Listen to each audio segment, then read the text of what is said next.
গরিবের সুখ কখনোই হয় না। তো দেখেন তার প্রমাণ হচ্ছে আমার সাথে ঘটে যাওয়া দুইটা জিনিস। তো এক নম্বর হচ্ছে এই যে আমার ঘরের টিনটা এভাবে ভেঙে গেল, আর কিভাবে ভাঙলো, কি কারণে ভাঙলো সব কিছু আপনাদের সাথে শেয়ার করব। তো সাথে থাকুন, পুরো ভিডিওটা জুড়ে দেখতে থাকুন। আসসালামু আলাইকুম, welcome back to my channel. বন্ধুরা কেমন আছেন সবাই? আশা করছি যে যেখানে আছেন আলহামদুলিল্লাহ অনেক অনেক ভালো আছেন। তো আলহামদুলিল্লাহ আমরাও আমার ফ্যামিলি নিয়ে অনেক অনেক ভালো আছি। তো দেখেন সকালবেলা থেকে ভিডিওটা শুরু করলাম। তো আজকে হচ্ছে আগে থালবাটিগুলো ধুয়ে নিছি অফ ক্যামেরায়। তো এই যে ধুয়ে এইখানে রাখছি। আর বন্ধুরা দেখেন আজকে একটা দুঃখের সংবাদ আছে। সেটা হচ্ছে আমার যে ফুল গাছগুলো লাগাইছি কালকে হচ্ছে গতকালকে হচ্ছে ছাগলে একবারে মুড়ে খেয়ে দিছে। তো অনেক অনেক কষ্ট পেয়েছি। এই কারণে হচ্ছে দেখেন আজকে যে বেড়া দিছি, মশারি ছিঁড়া মশারি দিয়ে যে বেড়া দিয়ে দিছি। কারণ হচ্ছে দেখেন আমার ফুল গাছগুলো কিভাবে খাইছে আমি সামনেই দেখি নাই। এই যে এই গাছটা হচ্ছে এই যে এই জায়গাগুলো খেয়ে নিছে, তারপরে এই যে মাথা খেয়ে নিছে, আর এই গোলাপ ফুল গাছটা একবারে মুড়ে খেয়ে দিছে, মানে কিছুই নেই, একবারে পাতা টাতা কিছুই নেই। দেখেন ডাল ওই যে ভেঙে থুয়ে গেছে এই যে, আর এই যে আগার যে পাতাগুলো সব খেয়ে দিছে। এই ডালটা লাগাই দিলে বলে হবে, লাগাই রাখি দিই হয় কি না, হতেও পারে। গোলাপ ফুলের ডালেই তো হয়, এই যে লাগাই রাখলাম। আর এই যে হচ্ছে এটারে খুলে ফেলেন আর কি করব, গাছটা যেহেতু খেয়ে ফেলছে। তারপরেও এই ডাল পাতা, ডালেতে আবার পাতা গজাতে পারে, আর ছাগলে খাওয়া জিনিস তো নাও হইতে পারে, এখনো শিওর না। দেখেন পুরা আগাগুলো সব খেয়ে নিছে, যে একটা আগাও নাই, পুরা পাতাগুলো মরে খেয়ে থুইছে। আর এই যে হচ্ছে এলোভেরা গাছ, এলোভেরা গাছ খায় না অবশ্য, শুধু গোলাপ ফুল গাছ খায়। আর এই গাছগুলো এখনো খাইয়ে পারি নাই, শুধু ওই গোলাপ ফুল গাছটা খাইছে, আর এই গাছটার দুইটা আগা খেয়েছে। তারপর হচ্ছে আমি দেখে ফেলছি, পরে ছাগলকে খেদাই দিছি, দিয়ে তারপর হচ্ছে এই যে মশারি দিয়ে বেড়া দিছি। আর এই যে হচ্ছে রায়সার মোরগ ফুল গাছ, এই যে একটা গোলাপ ফুলের ডাল লাগাইছে। আর এই যে এই ফুল গাছগুলো মাশাআল্লাহ অনেক সুন্দর হয়েছে। এখন শেষ পর্যন্ত কি হয় দেখা যাক। দেখেন ফুল গাছগুলোকে বাঁচানোর জন্য আমি যে বেড়া দিছি মশারি দিয়ে, কিভাবে বেড়া দিয়ে রাখছি দেখেন। আমার অনেক ভালো লাগে ফুল গাছ, আর সেই ফুল গাছ যদি এভাবে খেয়ে নেয় তাহলে কেমনটা লাগে বলেন তো? খুবই দুঃখজনক, খুব কষ্ট লাগে। তো বন্ধুরা চলেন কি রান্না বাড়া করি সব কিছু আপনাদের সাথে শেয়ার করব। তো বন্ধুরা দেখেন অবশেষে আমি রান্না করতে চলে আসছি, আর এই যে অলরেডি রাইস কুকারে ভাতটা বসাই দিয়েছি। আর দেখেন আমার স্বপ্ন একটা পূর্ণ হলো, সেইটা হচ্ছে আমার রাইস কুকারের লাইনটা অবশেষে দিয়ে দিল আমার রান্নাঘরে। তো আমার এই ছোট্ট রান্নাঘরে এক এক করে আমি সব স্বপ্ন পূরণ করতেছি। তো দেখেন অনেক দিন হচ্ছে আমি প্রেসার কুকারে ভাত রান্না করি। যারা রেগুলার আমার ভিডিও দেখেন তারা হয়তো জানেন যে রাইস কুকারের লাইন ছিল না, তারপরে প্রেসার কুকারে ভাত রান্না করি। তো অবশেষে আপনার ভাইয়া কালকে রাইস কুকারের লাইন দিয়ে দিছে। তো দেখেন এখন হচ্ছে আমি রান্না করব, কচু রান্না করব। কচু ক্ষেত থেকে তুলে নিয়ে আসছি 3টা কচু। তো এই কচু হচ্ছে গুঁড়ার টুক দিয়ে আমি হচ্ছে সিলভার কাপ মাছ দিয়ে ঝোল রান্না করব।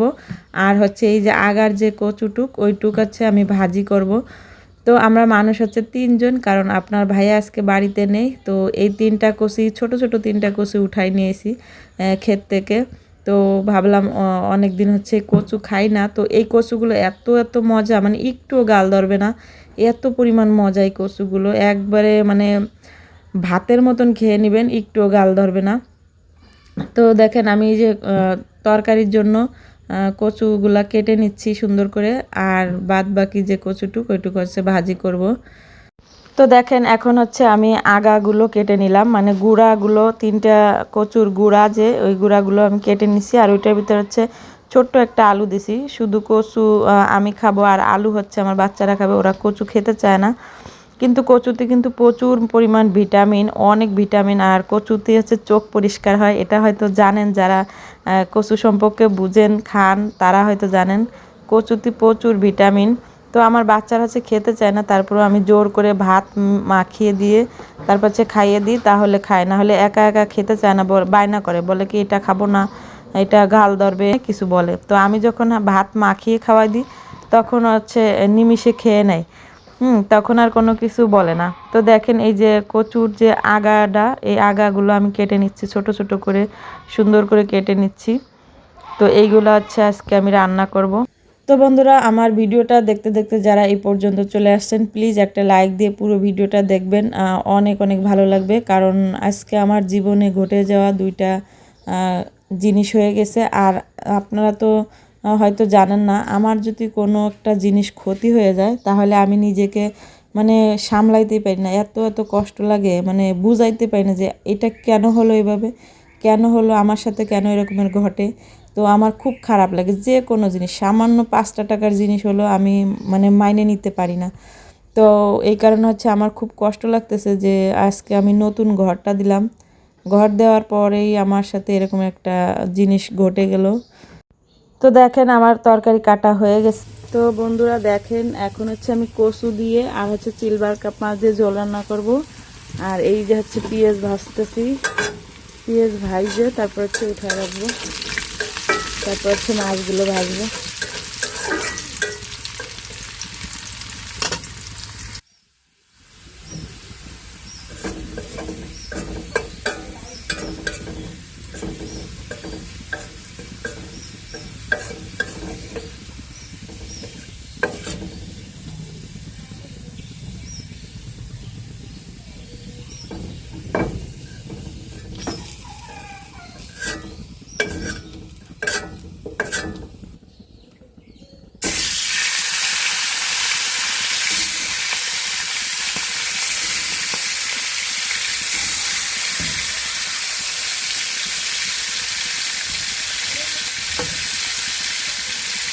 তো বন্ধুরা দেখেন, মাছগুলো ভাজা হয়ে গেছে। এখন হচ্ছে কড়াইতে একটু তেল দিয়ে তারপর হচ্ছে কচুগুলো দিয়ে দিলাম তেলের ভিতর।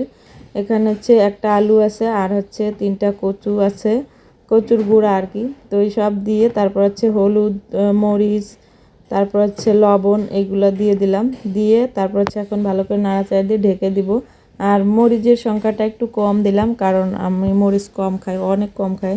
আপনারা তো আমার তরকারি রান্না দেখেন, প্রায় অনেকেই বলে যে আপনার তরকারি রান্না সাদা হয় কেন।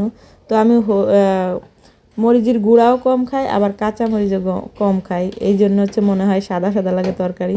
তো এই দেখেন কষানো হয়ে গেছে, এখন হচ্ছে মাছগুলো দিয়ে তারপর হচ্ছে ঝোলের পানি দিয়ে দিলাম। আর আমি হচ্ছে 4 টুকরা মাছ রাঁধতেছি, মানে একটা হচ্ছে মাথা আর 3 টুকরা মাছ রাঁধতেছি। এইটা শুধু আমি একাই খাবো, কারণ আমার বাচ্চারা তো খেতেই চাবে না।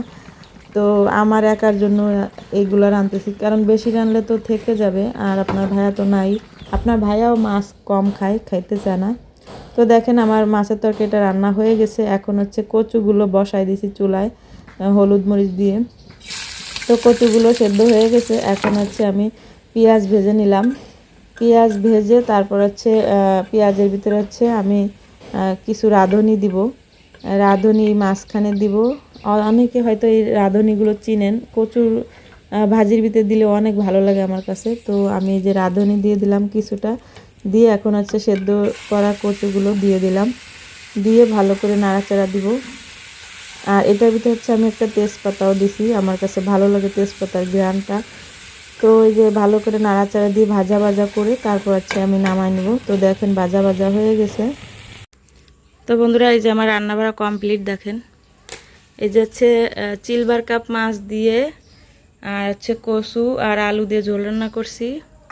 আর এই যে হচ্ছে আপনার কচুর ডাগ্য, সেই ডাগ্যগুলো আর কি ভাজি করছি। তো এইটা হচ্ছে আমার কাছে অনেক ভালো লাগে, আর সাথে লেবু দিয়ে খাইলে আর কি আরও ভালো লাগে। আর এই যে হচ্ছে ভাত, তো ভাত হচ্ছে সিপাইতকে খাওয়াই দিছি, সিপাইত খেয়ে চলে গেছে মাদ্রাসায়। এখন হচ্ছে আমরা খাবো, আমি আর রাইসা খাবো। আর আপনাদের ভাইয়া তো বাসায় নেই, সে হচ্ছে ঢাকাতে গেছে। তো বন্ধুরা দেখেন খাওয়া দাওয়া শেষ, রাইসা সিপাতকে স্কুলে দিয়ে দিছি। আর এদিকে হচ্ছে আমি বাড়ির সামনেটা একটু ঝাড়ু দিচ্ছি, কারণ এখানে সবসময় গাড়ি থাকে। তো তো আপনার ভাই হচ্ছে ভোর 5টার সময় বেরিয়ে গেছে গাড়ি নিয়ে, এই কারণে হচ্ছে এখন ঝাড়ু দিয়ে দিচ্ছি, কারণ এখানে অনেক ধুলা বালু সবসময় এখানে থাকে। তো যখনই গাড়ি নিয়ে বেড়ে যায় তখনই আমি এখানে পরিষ্কার করে রাখি। আর এদিকে হচ্ছে ঘরের ভিতরে আমার ননদ টিভি দেখতেছে, তো চাচাতো ননদ আর কি। তো বন্ধুরা দেখেন অবশেষে হচ্ছে আপনাদের দেখায় আমার এই ঘরের টিন কিভাবে উল্টে গেল। তো এই টিনটা হচ্ছে জোড়া লাগানি ছিল, মানে এই টিনটা হচ্ছে কম পড়ছিল, তো কাইটে পরে হচ্ছে জোড়া লাগাই দিছিল। তো এই সামনের সাইডটা হচ্ছে আপনার স্ক্রু দেওয়া হয় নাই, আর এই পিছন সাইডটা হচ্ছে দেওয়া হয়েছে। এই কারণে হচ্ছে হঠাৎ করে ঝড় ছাড়ছে কালকে বিকালে, ওই ঝড়ে বাতাসে উল্টায় আর কি ওই সাইডে নিয়ে গেছে সেই জোড়ার থেকে আর কি। তো মিস্ত্রিরা ভুলে গেছিলো যে এখানে যে স্ক্রু দিতে হবে ওইটা ভুলে গেছিলো। তো এখন হচ্ছে আমরা তো ভয় পেয়ে গেছি যে মনে হয় মাইটে টিন ভেঙে গেছে, তো অনেক টেনশন করছি। তো স্ক্রু দেয় নাই, এই কারণে হচ্ছে হয়েছে আর কি। তো বন্ধুরা, আমার এই ছোট্ট ভিডিওটা আপনাদের কাছে কেমন লাগছে অবশ্যই কমেন্টে জানাবেন। আর যদি ভালো লেগে থাকে তাহলে লাইক, কমেন্ট, শেয়ার এবং সাবস্ক্রাইব করে আমার পাশে থাকবেন। আর যারা অলরেডি লাইক দিয়েছেন তাদেরকে অসংখ্য অসংখ্য ধন্যবাদ। আল্লাহ হাফেজ।